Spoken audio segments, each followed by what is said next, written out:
Meine Damen und Herren, es freut mich, Sie im Namen der Baloise und der Jury des Baloise Kunstpreises zur 16. Preisübergabe willkommen zu heißen.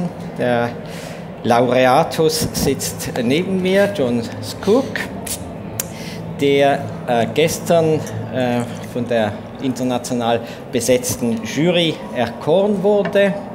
John Cook ist 1985 in Südschweden geboren.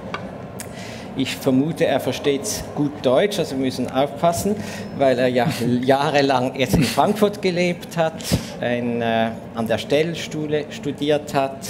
Stichwort Stellschule. Ich kann jungen Künstlern eigentlich nur empfehlen, an der Stellschule zu studieren, weil die Chancen dann erheblich steigen, den Baloise Kunstpreis zu gewinnen. Weil erstaunlicherweise ist er der dritte Abgänger der Stellschule, der den Baloise Kunstpreis jetzt in den letzten 16 Jahren gewonnen hat. Tristan Michel war ein Abgänger von Frankfurt und der Simon Fujiwara, der japanisch-britische Künstler, der eine sehr beachtete Installation da auch in Art Statement vor einigen Jahren gemacht hat. Und Schweden ist ein anderes Stichwort, auch erstaunlich. John Cook ist der zweite schwedische Künstler, den wir auszeichnen. Vor etwa 10 Jahren hatten wir die Ehre, Andreas Eriksson, ein Maler, zu prämieren, der mittlerweile auch schon in Venedig an der Biennale ausgestellt hat und sicher zu den wichtigsten skandinavischen Künstlern der jetzt mittlerweile mittleren Generation gehört. John Cook ist ja noch sehr jung, er gehört sicher auch zu den jüngsten jetzt Preisträgern des Baloise Kunstpreises. Er hat sich hier vorgestellt mit einem neuen Film, der Réduit heißt. Das ist das Hauptthema, wird sicher das Hauptthema sein unseres Gesprächs. Ich möchte aber mit einer biografischen Frage einsteigen und gleichzeitig sozusagen in die Lingua franca der heutigen Kunstwelt switchen. Das heißt, wir werden jetzt das Gespräch auf Englisch führen, das eben das fällt John Cook dann ein bisschen leichter, sich, als in Deutsch da sich auszudrücken. So, that's better. You understand more? Yes, I understand. Everything. Yeah. So the introduction. Yes. So my first question, I just wanted to ask you about your biographical background, yes. Because the movie, which our guests will see in a few minutes, the main character of this movie is the architectural structure in the rural neighborhood in South Sweden. Is that the place where you grew up? Or? Yes, or very close, maybe 25 minutes with car. It was a place where my parents used to take me when I was younger, as a kind of, on the countryside. When it's nice Sundays, you take a drive, and it was one of the destinations. It's a nice drive over. Yeah. So you know the place since many years? Yes, since as long as I can remember. Okay, good. And what motivated you to get an artist? Is that to become? That's a good question. But I guess my parents or my mother is an artist and my father is a theater photographer, so it was also automatic in a way. Or I always liked very much. My father used to install my mother's work. Yeah. And I didn't really like to go to school very much in the beginning. I thought it was not so exciting. So I used to be allowed to come with him when he installed her work, and I always liked that installation period. You ate pizza, like in the gallery, always looked at all the people that walked around outside, but you were in this, it was really, it's like Christmas, before preparing for Christmas or something. So maybe that I like the installation period so much. Okay, and your mother is a painter? She's a painter, but now she makes also charcoal animation, something like a female Swedish William Kentridge. Okay. I don't know if that's, So movies. But animation. animation movies. Yeah, and the Stell Schule, the Art Academy in Frankfurt, is that the place where you always wanted to graduate? Is that, It was a little bit by accident. I started when I was very young. I was allowed to make kind of big exhibitions with photography, only photography, when I was very, very under 20, and then I did in the United States and in Sweden and in museums. And so you did already exhibitions? Yeah, it was a very strange coincidence, but it was. Yeah. But then I went to the School of Photography in Gothenburg and decided that I definitely didn't want to be an artist or a photographer. But then I heard about this utopic place in Frankfurt where everyone comes from all over the place, and I thought at least you will learn how to cook food from everywhere, even if I don't become an artist in the end. So, and I can also. So it worked. Yeah, good cook too. Okay, so hope we will enjoy it once. Yeah. Hope. Maybe I promised too much now. I don't know. Very good. And which professors I studied with did influence you most, or it was most important for you in Städelschule, it's very much one. You study under one professor, and mine was Simon Starling. Yeah. Who won the Turner Prize, I think is. He's a very, very good teacher. Yeah. Very, very good. And he's a lot of.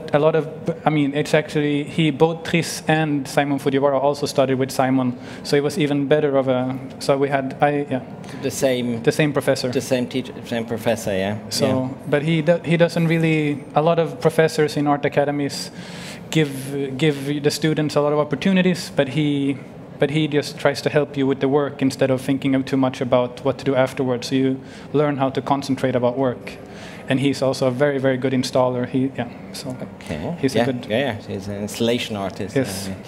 I think there was a few years ago quite big exhibition at the Gegenwartsmuseum in Basel. Oh, okay. By Simon. Was it here? He did boat shed where he took a house and then built it into a boat. And exactly. Then sailed, yes. Yeah, that's the piece he made for Basel. Exactly. And I think it belongs today to the collection of the Kunstmuseum, of the Gegenwartsmuseum. Exactly. And do you consider yourself a filmmaker or more a visual artist? A visual artist. I do also show the films in film festivals, but it's somehow from where the films comes from. It's I mean, now I work with a film crew, and it's very clear that at least other film directors think they approach their subjects, or the way to come to the final work is very different, I think. But it's exciting to be able to use some of the structures of the more industrial filmmaking as a way to make other works. And my team is my cinematographer is very important. She loves to work with me because it's much more fun than to work for. And do you work always with the same? Yes, team? I try to. I mean, now she's becoming so. She's going to Hollywood. but so I hope I will continue. Yeah, with the Baloise Art Prize, you have enough money to pay her. That's very good. Yeah. That's very good. It's good. And did the tradition of Scandinavian film influence your way of doing films? Very much. Because in the press release, I read that the names of Victor Sjöström and Maurits Stiller. Yeah, they're old. I don't know why that always comes up because someone wrote that once and it keeps coming into every press release. I don't know.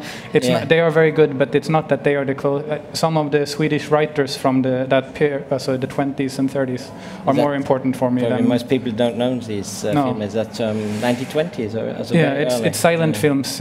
Sweden had like a golden age just before the German golden age. So just before Expressionism. A lot of them came to Germany and then moved to Hollywood, but so they are very early. But they're fantastic films, very beautiful. And you looked at them as a young man. Yes.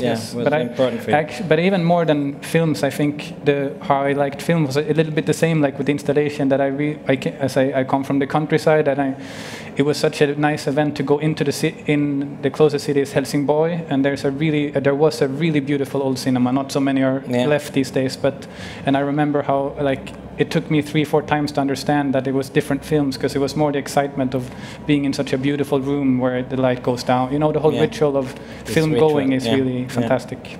And do you admire other filmmakers? Or? Yes, very much. I mean, I think all the films has specific references also, or homages to different filmmakers. Or it's a good place. You know, I'm sure all of you know that it's a good. It's very few places these days where you can go and you have to turn off your iPhone. It's the theater or the movies. So it's a good place, even if it's a concert hall. Maybe you should. Yeah. And what kind of homage do you do in the Redouis film? Because it's for, I don't know. It's specifically it's one of Alain René. I like Alain René, who is a '60s filmmaker in France. He was part of the Left Bank. Hiroshima, Mon Amour. Exactly, and last year in Marienbad. And but he always films. He can film the most. You know, he can film the casino in Baden-Baden and make it looks like it's Alien or the French National Labour, and it looks like it's some kind of spaceship that has landed on Earth. And somehow we brought that in. I showed that to my cinematographer and said that it should be like this, that it's like you look at something you've never seen before, like that the camera has never seen, and in this case actually the camera probably hadn't seen anything like that, the house that we filmed. But okay, so that's a transition to your film, to Redouis. It's a film about a fortress, a ruin, and at the same time it's also a sort of reconstruction of the person who constructed this architectural structure after World War II.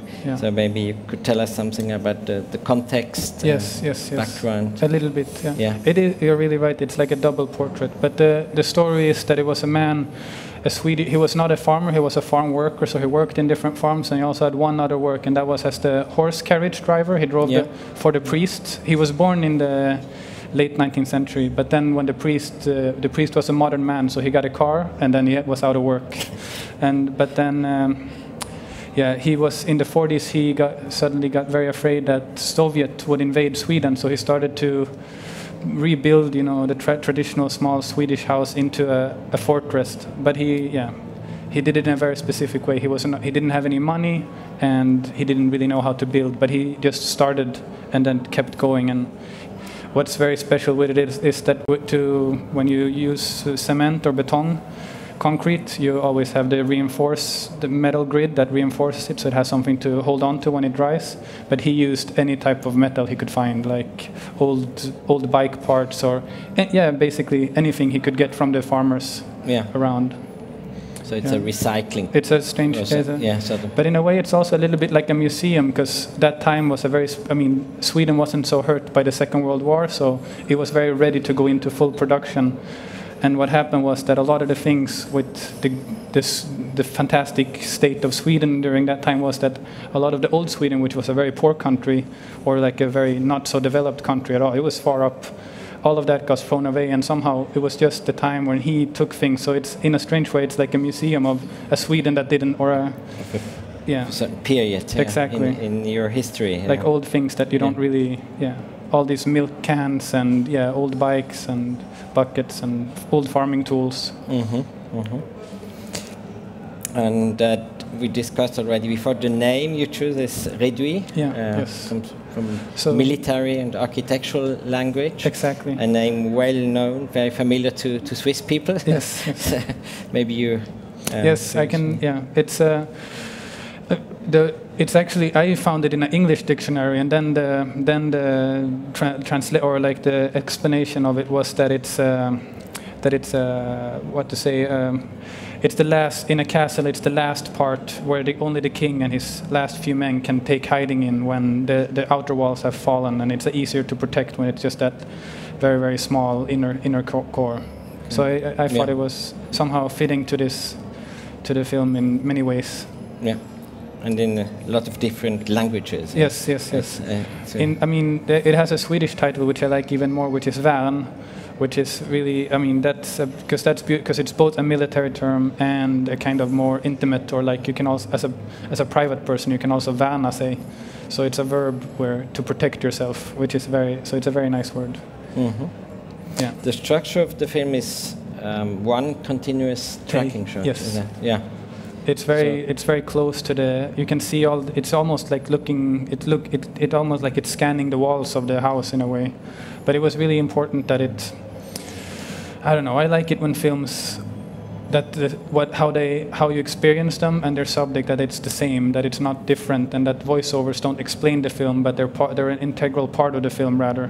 I mean, so it's not like a lecture, but it's actually a film that functions, and you understand this as you experience it instead of getting it explained to you. Mm-hmm. So yeah. Mm-hmm. And the soundtrack is important too, I think. Yeah, it's another aspect, another dimension. So the sound it consists of three things. It's first of all, it's stories about him that I collected and then rewrote, and then had people that I know that I think have good voices so I told them the stories and then they told them back. So, and then the other thing is the sound of the team, because it was really special actually, because I took my sound designer out there. When he turned on his mic before we filmed, when he turned on his microphone and we were inside in the house, and he realized that it was the most silent place he's ever been to because of the thick concrete walls. Yeah. It's the perfect sound studio actually. So then we talked, but we wanted it in sound film language, you say we wanted to have a presence of something.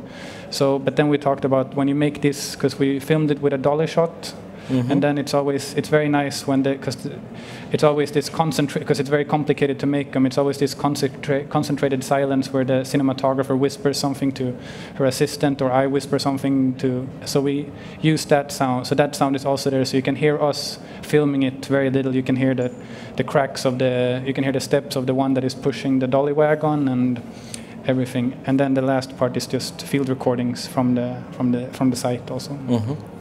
I think the important is also the season and the day, the light, so the time of the day you absolutely. And it's very early it's just after autumn, but before Christmas really. It's or before winter. It's this before the snow. We were really lucky because we didn't want snow, but of course we didn't want any leaves and we wanted it to be dead. So we were very, very lucky.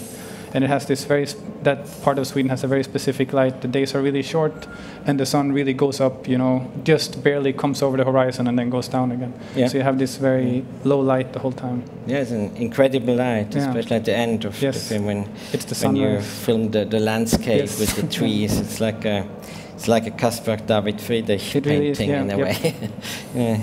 So there's also a particularity, I think, in your film, this tension between this sort of romantic Rin and it's also a monument of modern times in a way, and this absolutely unemotional way you are filming these elements. It's important. Yeah, exactly. There is something. I think in all of the films that tension is very important. That it's not, how it's to deal with beauty is a really dangerous thing, or like to make works that deals with beauty is you have to be very aware of what you're doing, otherwise it can turn into something that is maybe not so good, I think. Mm-hmm. So that tension is very, very important. Yeah, I think that's great. It goes through the whole film, I think. Yeah. So there's an unexpected aspect of your film. That's the actuality of it. Now with the tensions between Russia and Ukraine. It was so Cold War comes back in a way, and it was really. We finished. You did the film last year. We filmed it in December, and then we finished it really almost the very same day as the conflict in Kiev started. Yeah. And then I went to the United States quite quickly after, and they really, of course, talk about a new Cold War and the fear of Russia and the craziness of Russia. It's definitely very strange how it came at the same time, but that's a good sign somehow. I think that's good. I mean, nice. That can be misunderstood, I think. Okay. Last question. In a few minutes, Mr. Burkhardt will give you a check. Yes. Do you already know what you will do with the cash prize? Except financing the cinematographer, photographer. New child.